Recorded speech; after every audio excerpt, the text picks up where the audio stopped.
ప్రతి స్త్రీ చూడ్డానికి ఎంతో అందంగా ఉండేది. తమ పొడవాటి జుట్టుని చూసుకుంటూ ఎంతో మురిసిపోతూ ఉండేవారు. ఆ ఊరిలో రాణి అని ఒక మహిళ కూడా ఉండేది. రాణి దుర్గామాతకి భక్తురాలు. రాణి పొలంలో పని చేసుకుంటూ వచ్చిన డబ్బుతో హాయిగా బ్రతుకుతూ ఉండేది. ఇదిగో రమ్య, మొన్న మా పక్కింటి ఆవిడికి ఒక కూతురు పుట్టింది తెలుసా. పుట్టగానే ఆ పిల్లకి పొడవాటి జుట్టుంది. ఇది మన ఊరి వారికి మాత్రమే ఆ దేవుడు కల్పించిన అదృష్టం.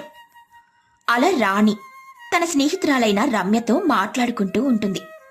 అలా రాణి మరియు రమ్య పని ముగించుకుని తమ ఇండ్లకు వెళ్ళిపోతారు. రాణి అనాథ కావడంతో ఇంట్లో ఒంటరిగా నివసిస్తూ ఉండేది. తనకంటూ ఎవ్వరూ ఉండేవారు కాదు.